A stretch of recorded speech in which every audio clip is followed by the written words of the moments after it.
एक बार एक सम्राट का पुराना वजीर मर जाता है।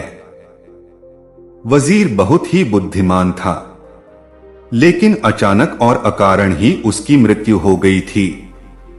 अब राजा ने नए वजीर की खोजबीन शुरू करवा दी। उस राजा का साम्राज्य बहुत ही बड़ा था, इसलिए इतने बड़े साम्राज्य को संभालने के लिए बहुत ही बुद्धिमान और दूर की सोच रखने वाले किसी अच्छे वजीर का होना बहुत जरूरी था। पूरे राज्य में सबसे अधिक बुद्धिमान और समझदार व्यक्ति की खोज शुरू कर दी गई। इसके लिए राज्य में तरह तरह की परीक्षाएं आयोजित की गई और पूरे राज्य में से विचारशील और समझदार व्यक्तियों को छांटा गया और आगे उनकी फिर और भी कठिन परीक्षाएं ली गई और अंत में केवल 3 चुने हुए व्यक्तियों को राजधानी लाया गया ताकि सम्राट भी उनकी अंतिम परीक्षा ले सके। उन तीनों को राजमहल के एक कक्ष में ठहराया गया और राजा ने घोषणा कर दी कि कल इन तीनों की अंतिम परीक्षा ली जाएगी और जो इस परीक्षा को पास कर लेगा उसे राजा का वजीर घोषित कर दिया जाएगा। लेकिन आश्चर्य की बात तो यह थी कि शाम होते होते पूरे राज्य में यह बात फैल गई कि कल राजा कौन सी परीक्षा लेने वाला।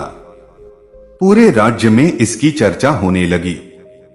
राजा एक बहुत ही अजीब परीक्षा लेना चाहता था कि कल उन तीनों को महल के एक बड़े कक्ष में बंद कर दिया जाएगा और उस कक्ष के दरवाजे पर एक बहुत बड़ा ताला लगा दिया जाएगा। वह ताला राज्य के सबसे बुद्धिमान गणितज्ञों और कारीगरों ने मिलकर बनाया था। उस ताले पर कोई चाबी नहीं लगती थी। ताले के ऊपर केवल कुछ गणित के अंक लिखे थे और उन अंकों के अंदर एक पहेली छुपी हुई थी और जो इस पहेली को हल कर लेगा वही उसको खोल पाएगा। धीरे धीरे यह बात उन तीनों के पास भी पहुंच गई कि कल उन तीनों को एक कमरे में बंद कर दिया जाएगा और बाहर एक ताला लगा दिया जाएगा जिसकी कोई चाबी नहीं है। बस उस ताले के ऊपर गणित के कुछ अंक बने हुए हैं जिनमें एक पहेली छुपी हुई है। उन तीनों में से जो भी उन अंकों का प्रयोग करके उसमें छुपी हुई पहेली को हल कर लेगा और उस ताले को खोलकर बाहर आ जाएगा, उसे ही राजा का वजीर बना दिया जाएगा। यह सुनते ही उनमें से 2 तो बाजार की तरफ भागे और तालों से संबंधित गणित के विषय में जो भी किताब मिल सकती थी वो सब ले आए और उन्हें पढ़ने लगे। लेकिन उनमें से जो तीसरा था वह सबसे अलग था।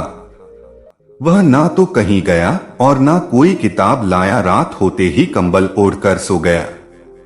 यह देखकर उन दोनों ने सोचा कि इसने डर के मारे परीक्षा में हिस्सा न लेने का निर्णय कर लिया है, या शायद इसे भरोसा नहीं है कि जो खबर सुनी है वह सही नहीं है।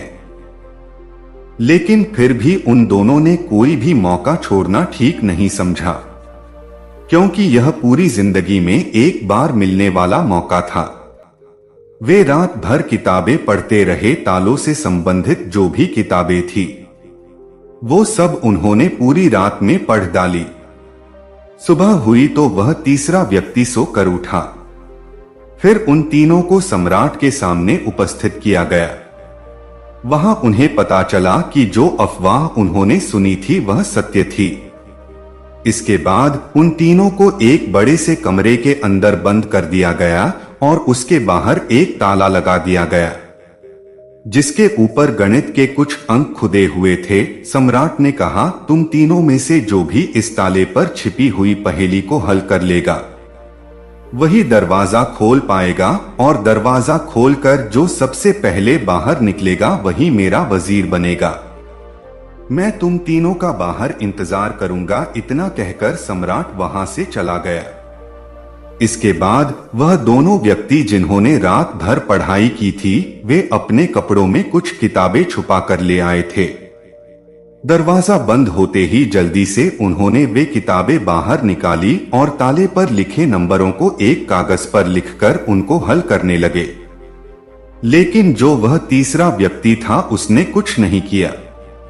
वह बस शांत होकर एक कोने में बैठ गया।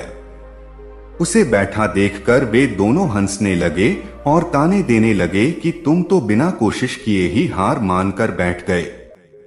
कुछ कोशिश करोगे तभी तो कुछ होगा, लेकिन वह कुछ नहीं बोला। इसलिए उन दोनों ने सोचा कि उसने हार मान ली है, वह डर गया है और अब वह कोई भी प्रयास नहीं करना चाहता। लेकिन उसका मन शांत था, उसकी आंखों से स्थिरता झलक रही थी। देखने से वह परेशान मालूम नहीं पड़ता था। वह काफी देर तक ऐसे ही बैठा रहा। फिर अचानक उसे कुछ सूझा और उठकर दरवाजे के पास आया और धीरे से उसे धक्का दिया। और यह क्या, दरवाजा खुल गया और वह कमरे से बाहर आ गया। लेकिन वह दोनों व्यक्ति अपनी किताबों में ही डूबे रहे।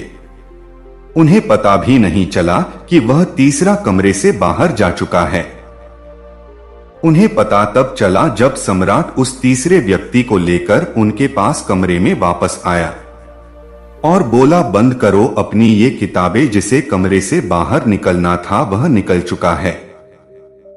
यह देखकर वे दोनों अचंभित हो गए और पूछा कि आखिर तुम बाहर कैसे निकले। सम्राट बोले, ताला तो लगाया ही नहीं गया था, क्योंकि बंद ताले को तो खोला जा सकता है, लेकिन जो ताला लगाया ही ना गया हो उसे कैसे खोल सकते हो। यह आदमी तुम तीनों में से ज्यादा समझदार है, क्योंकि इसने समझदारी का पहला परिचय दिया। इसने ताले पर लिखे अंकों को हल करने से पहले यह जानने का प्रयास किया कि आखिरकार ताला लगा भी है या नहीं। और वही आदमी सबसे ज्यादा समझदार है जो समस्या को हल करने से पहले यह देख ले कि जिसे वह हल करने जा रहा है असल में वह समस्या है भी या नहीं। इसलिए यह आदमी हमारे राज्य का सबसे समझदार इंसान है। हम इसे अपना वजीर बनाते हैं। तो दोस्तों, इस कहानी से हमें सीख मिलती है कि जब भी हमें लगे कि हमारे जीवन में बहुत बड़ी समस्या है, तब हमें उस समस्या का हल खोजने की बजाय सबसे पहले हमें यह देखना चाहिए कि जिसका हम हल खोजने जा रहे हैं असल में वह समस्या है भी या नहीं।